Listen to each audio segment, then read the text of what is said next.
warga Konoha sekalian. Jadi baru-baru ini Pak Prabowo reshuffle kabinetnya. Tapi kalau saya perhatikan itu bukan reshuffle, itu rokade. Ya, dalam permainan catur itu ada istilah rokade. Itu cuman tukar posisi aja gitu ya. Mutasi, bukan reshuffle. Reshuffle itu kan ada yang dipecat ya. Ini kan bukan reshuffle. Kok pemerintah kita mengatakan itu reshuffle? Itu bukan reshuffle. Itu mutasi, rokade gitu ya. Ya, rocker gitu ya. Tukar posisi. Kenapa saya mengatakan seperti itu? Karena menteri-menteri yang ditukar posisinya itu ya itu aja gitu ya. Ya orangnya itu aja, nggak ada sesuatu hal yang wow gitu ya. Ada seseorang yang misalnya nih yang kaum intelektual gitu ya, independen gitu ya, nggak ada tuh kalau saya perhatikan. Ya rata-rata ya itu aja ya, para boomers yang ya nggak bisa kerja kalau saya perhatikan. Bukan berarti saya mengatakan saya paling bisa kerja ya, tapi ya pemerintah kita itu kan sebenarnya tanpa kita sadari itu ya, tanpa ada pemerintah juga sebenarnya ya ekonomi muter gitu. Ya pemerintah itu ya pengaruhnya masih cuma sedikit doang gitu, nggak terlalu berpengaruh kalau saya perhatikan. Ya bukan berarti saya benci sama Pak Prabowo ya. Ada kebaikan Pak Prabowo, saya mengaku itu. Tapi dalam hal ini kalau saya perhatikan, reshuffle ini kayak reshuffle pura-pura gitu ya. Orang-orang itu aja gitu, seperti Pak Hasan Nasbi dulu ya, di Rokade gitu ya, di reposisi, kemudian Pak Kodir misalnya. Ya kemudian ada yang baru tuh satu, tapi ya teman-teman sekolah aja gitu ya, nggak ada yang baru kalau saya perhatikan ya, nggak ada sesuatu hal yang wow gitu ya. Harusnya kan ya kalau saya perhatikan itu ya lebih baik ya pemerintah itu mempekerjakan yang muda-muda gitu ya, seperti ya staf sus daripada Kemenak gitu ya, Pak Gugun itu luar biasa ya. Kemudian konten kreator kaum intelektual gitu ya, itu sebenarnya yang diincar, bukan dari kolam mereka gitu ya. Tapi kalau saya perhatikan ya, saya nggak tahu ya, yang di reshuffle sekarang ini kan ya itu aja ya. Pak Dudung ya jadi KSP gitu ya. Pak Dudung kan penasehat juga ya. Kemudian Pak Hasan Nasbi jadi penasehat ya. Jadi ya penasehat gitu ya. Ini sebenarnya bikin negara kita itu semakin banyak beban nggak sih? Ya penasehat ini, penasehat itu kan digaji juga kan? Iya kan? Jadi kalau saya perhatikan itu jauh ya dari yang kita harapkan. Makanya ya saya sering mengatakan kalau kita jadi negara maju itu jangan terlalu berharap sama pemerintah. Jangan. Karena bukan berarti saya julid sama pemerintah, karena sistem kita.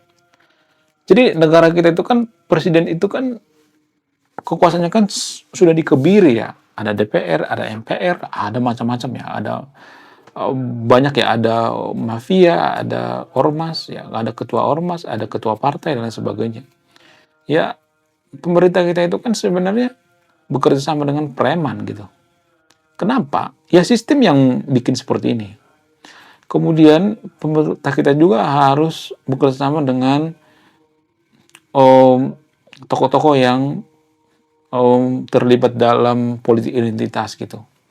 Ya, karena apa? Karena ya kalau mereka nggak bawa-bawa agama gitu ya, politik identitas bawa-bawa agama nggak bakal menang gitu. Jadi banyak kebocoran sebenarnya dalam demokrasi kita. Presiden itu di negara demokrasi itu nggak terlalu punya kuasa gitu. Karena kuasa itu kan dibagi-bagi. Ada jaksa agung gitu, ada DPR, apa segala macam, MPR dan lain sebagainya.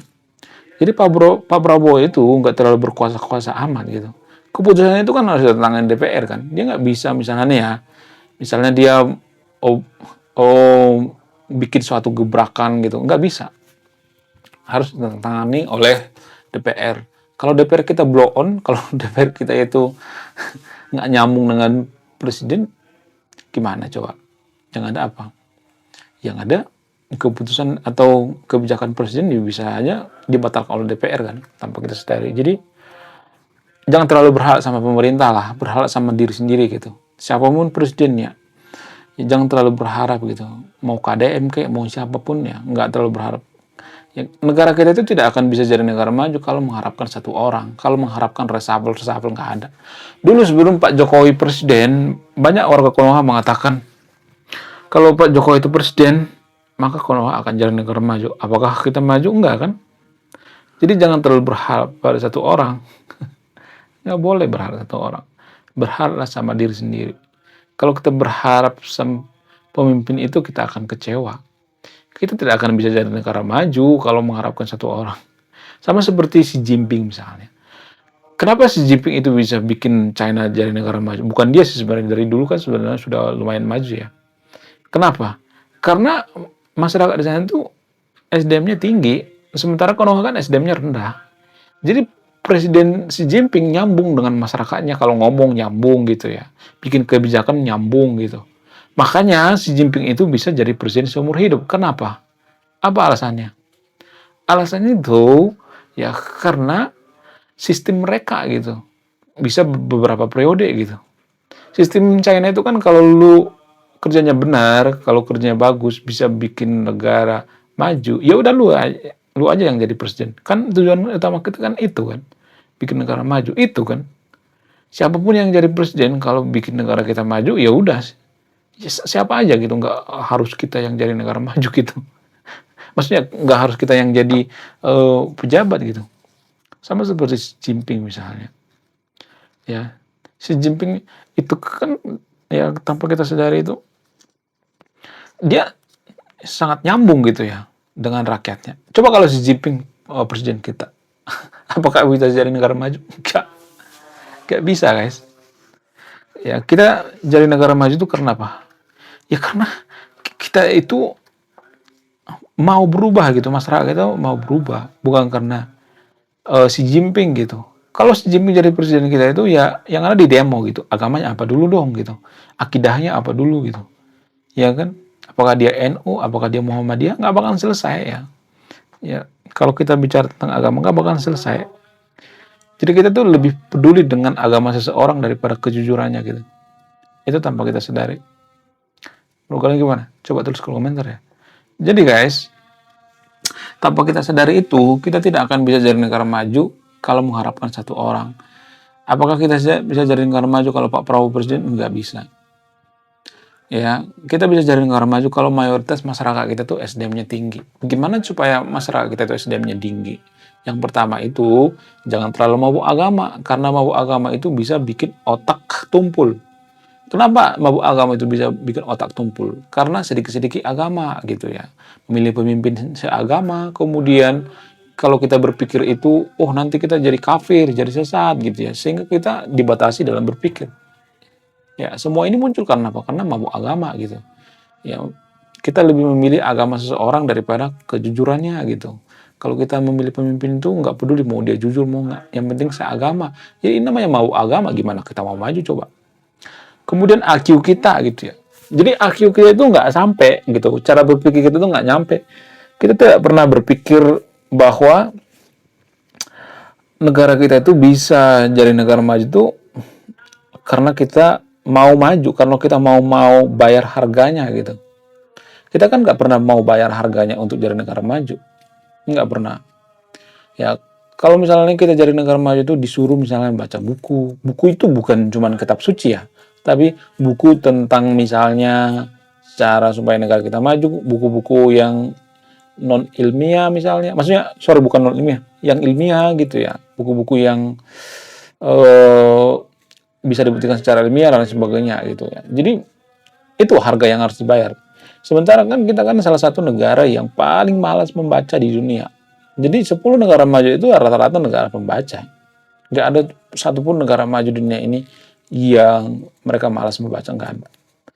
Ya, mau nggak mau ya harus rajin membaca. Tanpa kita sadari seperti itu guys. Jadi bagaimana Pak Prabowo? Apakah ini pengaruh? Nggak pengaruh juga.